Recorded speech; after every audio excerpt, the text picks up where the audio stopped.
Ito ang Sinking Bell Tower ng Lawag, isa sa pinakakilalang landmark dito sa Ilocos Norte. Itinayo noong 1612, kaya mahigit 4 na siglo na itong nakatayo. Itinayo rin ito noong 1612 at ipinangalan kay St. William the Hermit, ang patron saint ng lungsod.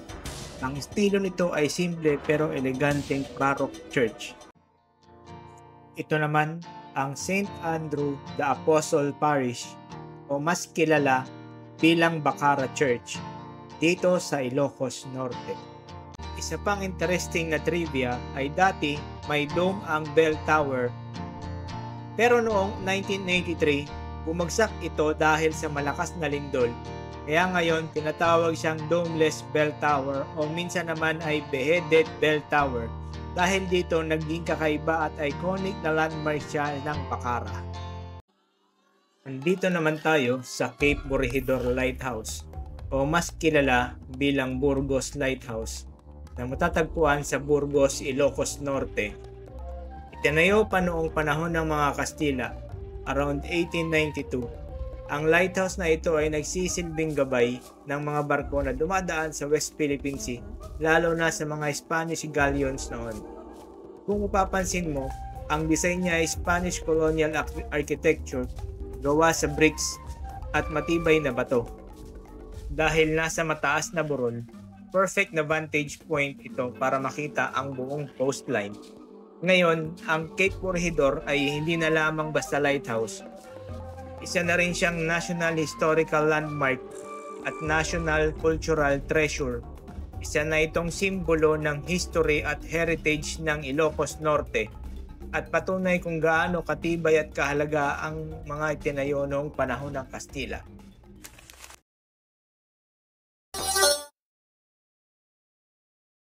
Alright, tapos na tayo magpalipad ng drone at magmerienda rito sa Cape Corregidor. At ang ating susunod na destinasyon is yung Kapurpuruan Rock Formation. Napakaganda ng view deck na to, taas. Kitang-kita yung dagat. Ang dami nagpipicture eh. Alright, tayo aalis. Teka, hindi ka pa tayo lumangga. Hindi. Alright. But West Philippine Sea na ba yan? Yes.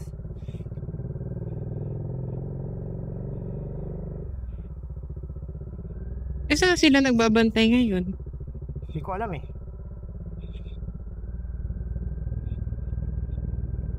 Eh kasi nung panahon na ginagawa naman yung mga lighthouse, di pa uso yung mga radar. Eh ngayon kasi nadidetect na sila sa ng radars eh. Alright, nasa highway na ulit tayo.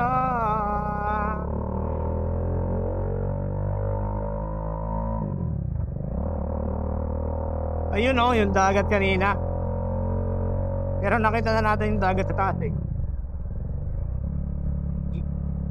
So ito yung rock formation ng Burgos.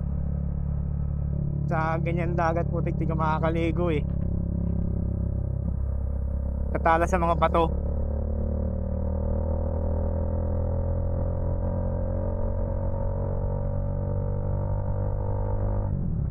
Ganyan naman. Oo. Ba, may nag-ano Farmers Cafe. Alam ko dito kami nag-lunch dati na Chester eh. Kasi nakapag-picture pa ako dyan.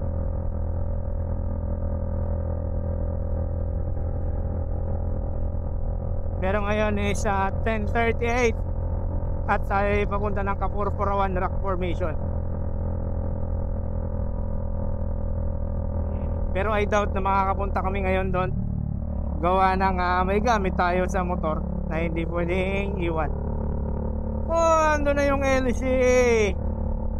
So ito na po yung mga Burgos windmill nga rin pala Ayan Mikey. Ang dami. Galing. Pati pala Burgos windmill Doon na lang kaya tayo dumiretso sa Burgos windmill. Dinala muna sa Kapurpurawan Rock Formation. Oh, ang ganda. Isang patunay na tayo nasa Ilocos Norte na. At nakikita na natin ang windmill. Yan lang ba windmill dito? Che, mahaba yan. May isa pa. Anong lugar yon? May sunod dito, sa Burgos. Talagang Malapit sa dagat? Yan ba yung malapit sa dagat? oo, syempre, oo. So, kung tayo pupunta ng Kapurpurawan Rock Formation, dapat kakaliwa tayo dyan. May kaso, diretso tayo. Tayo magpupunta ng Kapurpurawan Rock Formation. Doon tayo sa sunod nating destinasyon. Yung windmill. Hanap lang tayo ng masisilungan para makapag-change tayo ng ITI. Pero dire-diretso lang naman yun. Oh.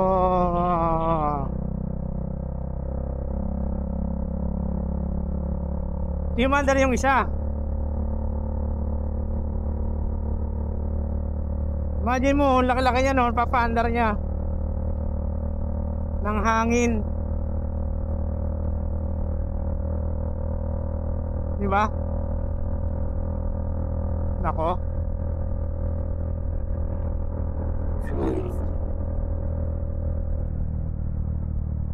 Grabe laki.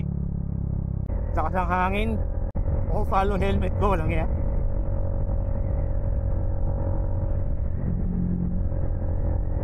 Kaya ideal talaga lagyan ng windmills Kapakaganda mo.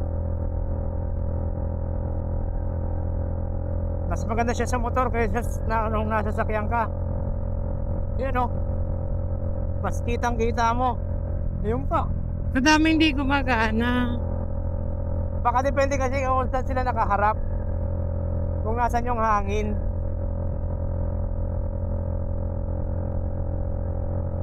Paano kayo pagbagyuhan? Malakas yan. Malamang. Pero baka may lang yan, may... Ginagawa ay may tao Oo nga. Oo nga.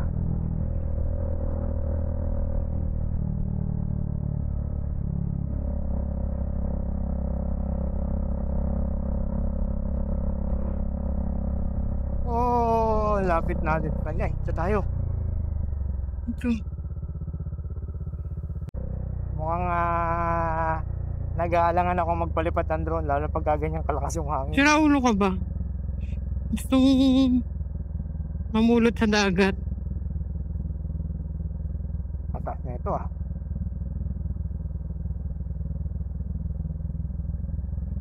Ay, ang dami dun Oo nga, ayun Oh, Saan yun? taas pala na ito. Ano yun doon? Ano rin, windmill, marami yan sila. Di ba? Nasa ba dito tayo dumaan? Napakatarik.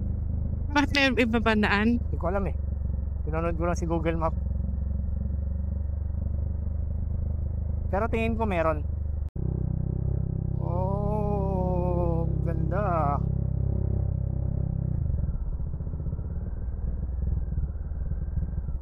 Nawala na yung mga windmill. Sa likod.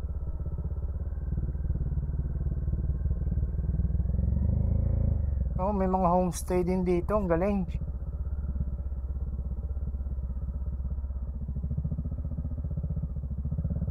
Wow! Ba't yun mga hindi umiikot yun nasa kabila? Depende nga sa ng hangin. Ang ganda. Buti na lang dito tayo pinadaan.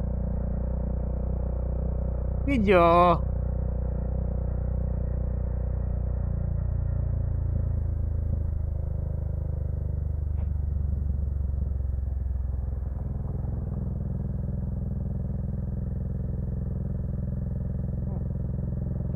Baka yan yung 100. Alin? Ito.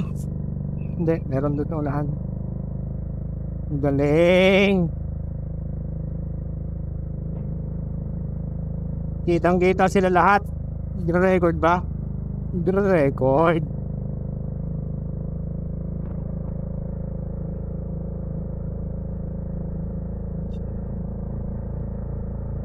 Achievement unlock.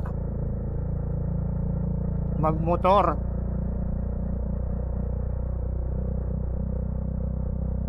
Na malapit sa windmill ng Ilocos.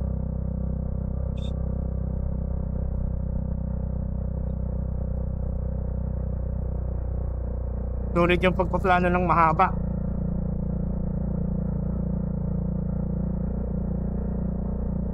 Pero pataas oh. Ang dami nila, napapalibiyot na tayo.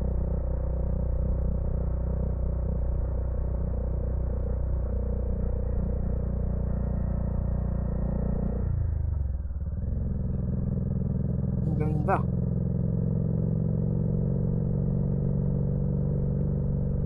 Ayun ay, may iba sila ng posisyon eh, kung saan nakaharap eh.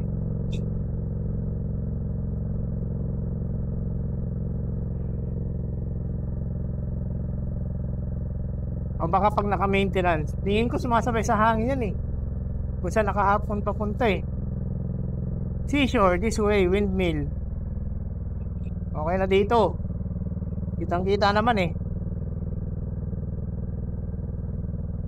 Ganda nung isang hilera na gano'n oh.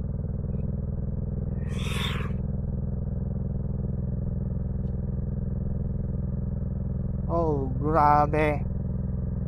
Tayo papalipad ng drone.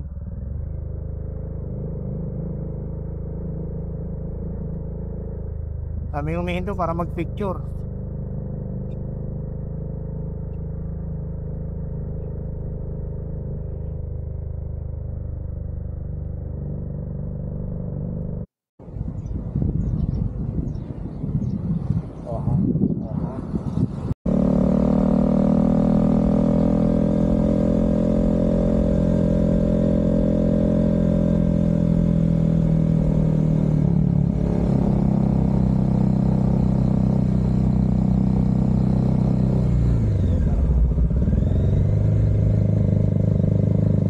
Nalobat pala ang ating Ace Pro. Hindi ko napansin tong kailan. Pero kakalagpas lang natin dun kung saan tayo nag-picture. Na ginamitan natin ng 360 X3 natin. Iyon. Arat. Aray ko. O, teka. Alright, time check. 11:05. Mukhang doon na tayo maglaland sa sa Oud Beach. 16 minutes. Tayo papunta ng Pagudpod Arc. O arko ng Pagudpod. Kakatapos lang natin dito sa may Banggi Windmill. Ilog tong nasa gilid natin Oh, malinis. Naliligo. Malinis yung ilog. Galing.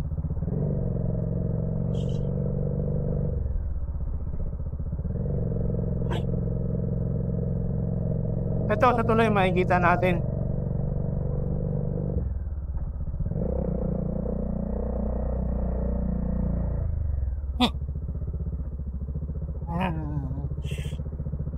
Baruyin.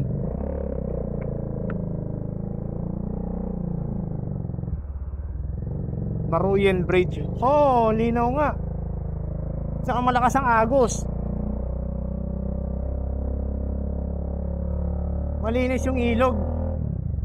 Sa bagay, probinsya na kasi ito, Ilocos eh.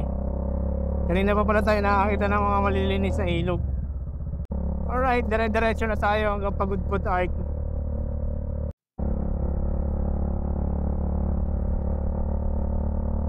Dito tayo sa bypass. Oh, pinakain ng baka yung palay. Mauubos na yun. Nagpilad. Nakita mo yung makikita.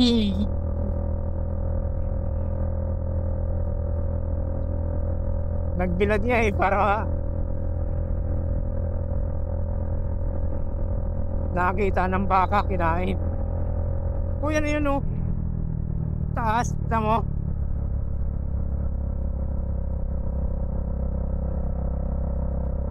Ano kaya yun?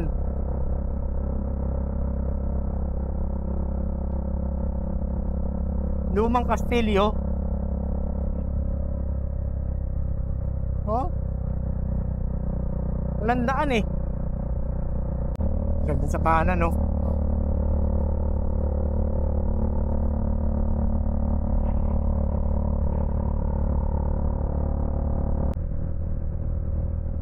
Wow, andun na yung Gatorade blue na tubig. Nakita ko na.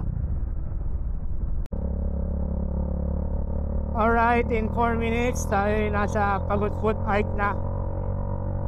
Dito tayo nag-enjoy sa view. Bagal na ng andar natin. Alright, in 1.3 kilometers nasa arko na tayo ng Pagod Foot. Papasok na tayo ng Pagod Foot.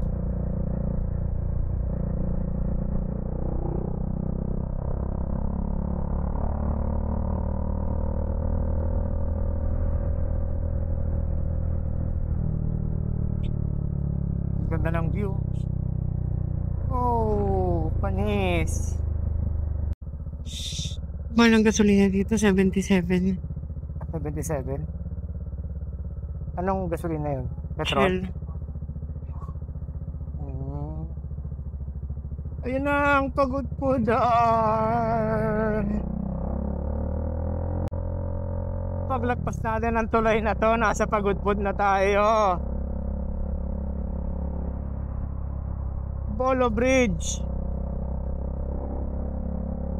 Ayan na. Ayan na.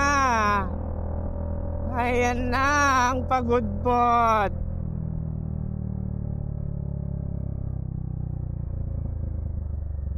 Alright, nasa Pagod Foot na tayo.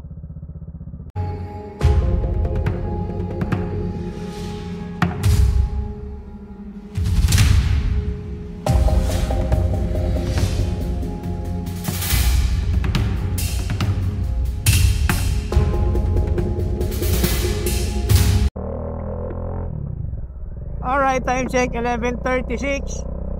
At tayo papunta na lang sa South Beach. Doon na tayo magla-lunch sa resort na makikita natin. Makikita nyo rito sa taas.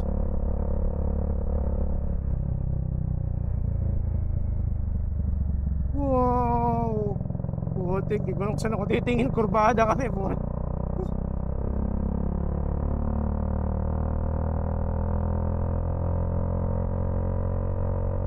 Kurbada, tapos ang ganda ng view. Wala. Sana nakuha na ng ano, ng Ace Pro natin. Oh, lamig dito ah.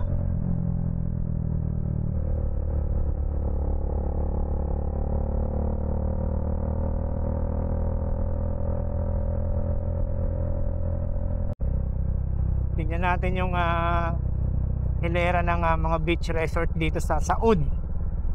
Saud Beach Resort and Hotel, 4.7 kilometers.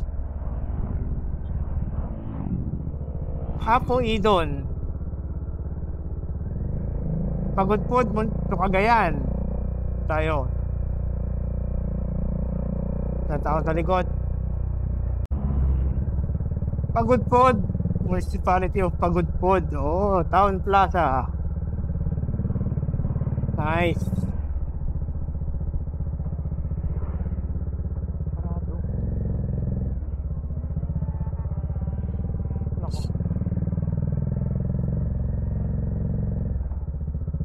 Diretso tayo. Ano? Pagod Foot Cultural and Sports Complex.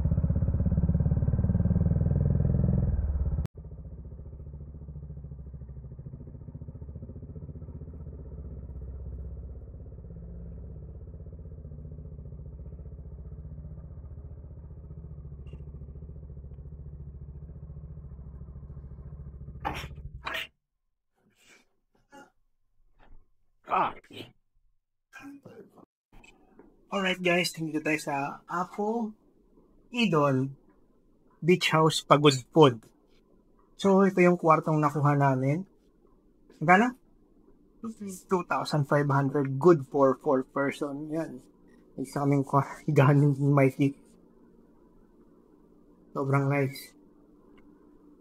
Tapos, CR. Yan. Hot shower. Sana meron. Yan, tinatanong. Yun. Yan siya. Classic yung kapis. Kaya muna tayo. Oo, baba natin gamit. May kainan doon sa harap eh. Alright guys, time check. 12:25. At tayo magla-lunch dito sa Terra Rica. So dito yung naka-check-in. So, beachfront. Oh.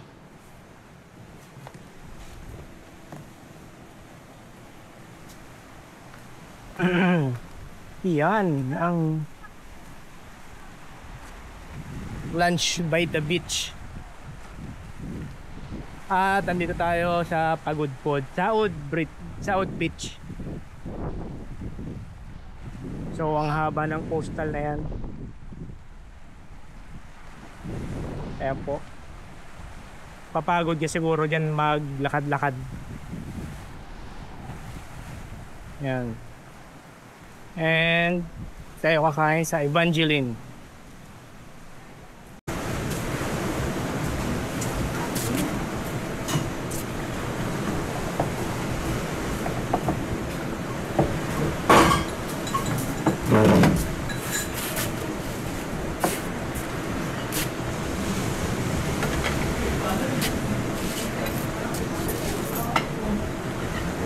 Kanto, sinigang na. Isda. Ano ko na isda? Tanigi? Tanigi. Okay. Kasi sa pusit na inihaw. Kinilaw. Kinilaw na pusit. Yeah. Ito ang kinilaw na pusit. Yes. May tayo na ano. Ito ang South Beach sa Pagod Pod, Ilocos Norte. May habang mahigit 3.5 kilometers ng pinong puting buhangin. Tinatawag din itong Boracay of the North dahil sa fine white sand at turquoise water. Kasama ito sa listahan ng most beautiful beaches in Asia at hindi katulad ng ibang crowded spot. Dito mararamdaman mo ang tahimik at serene vibes. Perfect para sa relaxation. At syempre, isa sa highlights ang sunset view kung saan magiging golden ang horizon habang nagre-reflect sa dagat. Truly, South Beach is one of the gems and pride of Ilocos Norte.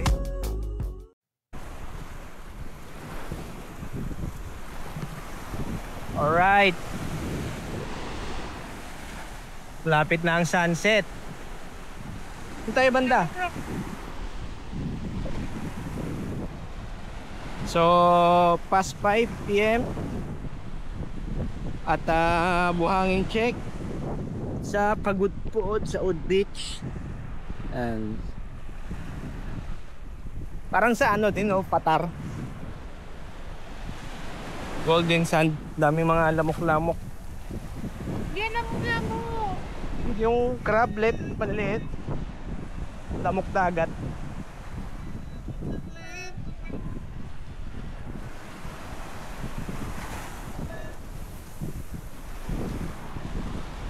Yun!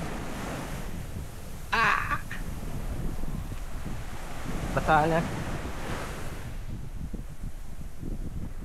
Habang inaantay ang sunset, yun oh, ganda ng ano dun oh, yung windmill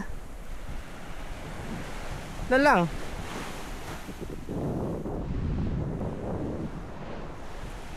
Kakain mo. Ha? Kakain. Hindi mo ilagay. Ayan, oh, tik. Sarap. Tapos may windmill kang nakikita kabilaan. Doon tayo galing kanina, Bangi at Burgos windmill. Ayan.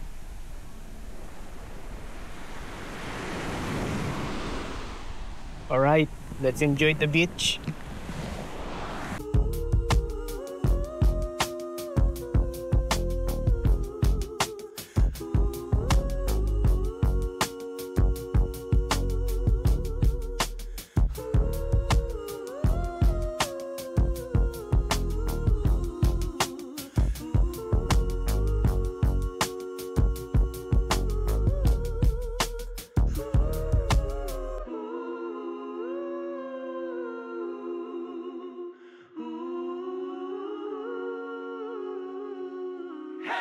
Make prolific confessions into the master plan. I feel like they will never let me shine. What do you need to say that feels so grand?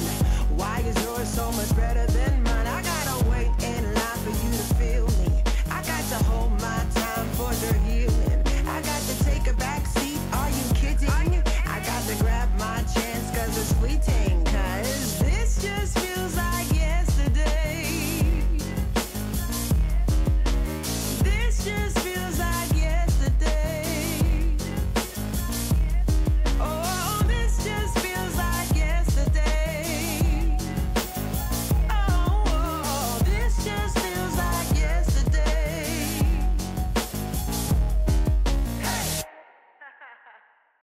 Alright, time check 7:30 at kakatapos lang namin magbanlaw. At eto, naglalakad kami sa dilim para makapag-dinner dun sa nakita naming restaurant na maganda yung ambience saka mura din. Tumahit me, naka-flat light. Pakikot.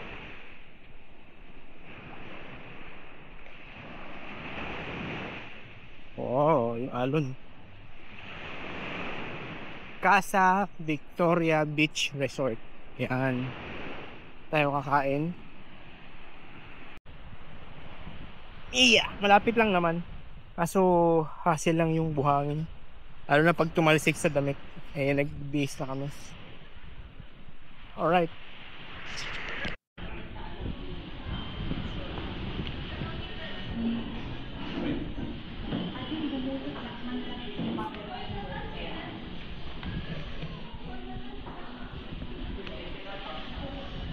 Pork special, beef, chicken, vegetable, best seafood.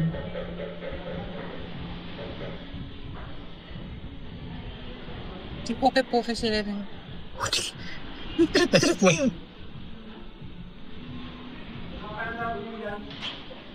Nilaing oh. Ayoko yan. Ako Makati. Ha? Ayoko yan. Bagnet sa bagoong. Pwede. Bagnet tsaka bagoong tsaka yung Poke-Poke. Pizza na lang tayo. Sa ulam lang. Pwede. Pizza tsaka bagnet sa bagoong. Pizza na. Pizza? Okay ba? Ano pizza? 400.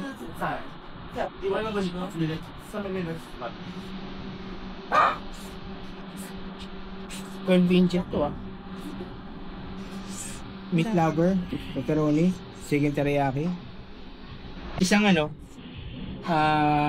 pizza na meat lover. Meat lover. Tsaka bagnet sa bagoong. Dalawang rice. Dalawang rice. Yung pizza na lang pula pa. Yun. Sige, okay lang. Tignan, sarap. Sarap. Binagoong. Puti kasi na yung kanina eh. Sabi mo hindi mahang eh, pero masarap eh. So, ito ang binagoongan. Dami din na serve eh. Kahit 300, no? Alright. Tagal ko nang di nakakain ng ng binagoong.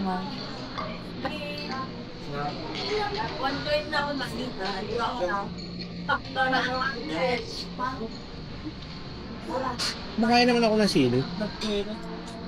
Kaso puti, nagulat na ako sa hangin. Tsaka ang tagal sa bunganga. Naiiyak na ako.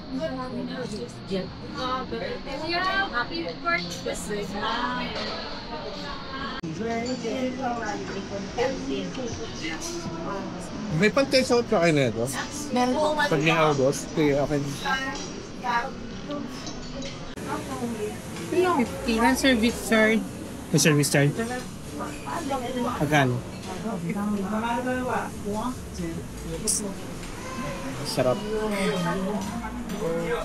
Tapos 1,050. Patingin. 400. Ah, okay.